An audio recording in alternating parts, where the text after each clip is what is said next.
Нэхийн шаардах neediness гэж англи хэлээр тий. Нэхийн шаардах энерги мэдрэгдэж байна оршихугаас. Тэгээ бид нэр одоо ингэж хүүхдэр бол ингэж байна. Ээж аав дандаа миний хүслийг биелүүлдэг. Ягаад өнөөдөр миний хүслийг биелүүлэхгүй байгаа? Ягаад надад өнөөдөр яг одоо ягаад миний чихрийг өгөхгүй байгаа? Миний шоколадыг өг гэж. Надаа энийг өгөөч гэд. Энд чинь нөгөө нэхийн шаардах энерги одоо миний хүсэл дандаа биелдэг. Таны хүсэл дандаа биелэх албагүй шүү. Зэрэг шаардаад байгаа байхгүй. Тэгэхээр энэ нэхийн энерги өөрийнхөө өмнө ингээд хөндлөлцдөг буюу оршихуун дээр таны хүсэж байгаа юм ч өгнө энд байгаа. Дээд үйлдэл гоё юм кохерент буюу үнэлэхүй дээд үйлдэлтэй ингээд байж байгаа байхгүй. Тэнгүү та дундуур нь орж ирэнгүүтээ нэхийн шаардаад миний хүсэл дандаа биелдэг эго яваадаас. Бис та хүслээ биелүүлдэг гэх эго. Ивэл хараараа таны оршихуун ивэл хараараа нэгүсэнд өөрөө учраас амьдралч чинь ингээд хүсэл чинь биелээд ингээд яваад байна шүү дээ. Мэдээж таны үйлдэл бас яаж юм тусалж байгаа. Гэтэл ийм гоё юмныхаа дундуур орж ирэнгүүтээ нэгүсэл миний хүсэл дандаа биелдэг. Намайг яач вэ? Энэ удаа хастаа гэх ингээд яг наад нэхэн шаардах энерги чинь өөрийнхөө өмнө хөндлөсөд байна.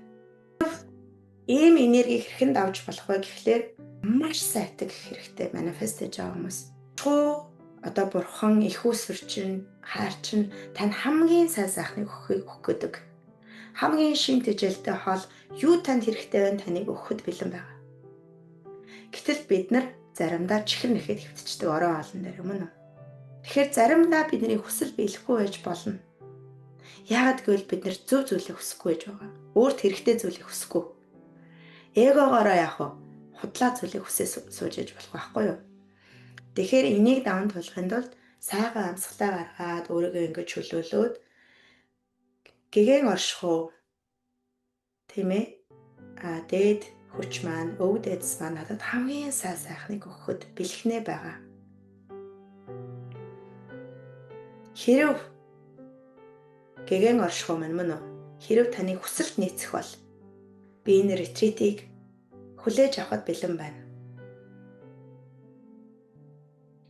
Тэгээ энэ ретритэд явж чадахгүй байсан ч миний сэтгэл дүүрэн хайраар дүүрэн хэвээрэл байх болно. Бид нар ретритэд явахгүй бол болохгүй гэчгээрээ өөрийгөө хоосон болгоо хийчих жоох. Одоо оршихуун маш чухал хуйлаа. Ядуу байвал лак буюу ядмаг байвал хоосон юмар энэ ингээ үйлзээд байх юм бол оршихуй танд юу ч хүч чадахгүй. Эхлээд та өөрөө энд дүүрэх учрал. Тэгэхээр ретриттэй ингээд зуралдаад байгаа зуралдаанаа басна шүү дээ. Энийг л яг миний хүсэл ингэж биелнэ гэдэг ингээд байгаа зуралдаад шүү дээ. Энийг авч хаяад бас суллаа зөвлөөд хөдлөөд гаргаад ай маяг сонсоод мэдгүй яадын та даван тулын яг мөн үү? Энэ ретрит биелэхгүй байсан ч би явж чадахгүй байсан ч амьдрал өрнөгөрөө өрнө оршихуй нэгүсэл хаар миний амьдралаар бэлтгэгаараа бэлхана. Хэрв таны хүсэлт нийцэх бол та намайг ретритэд явхад чиглүүлж туслаарай.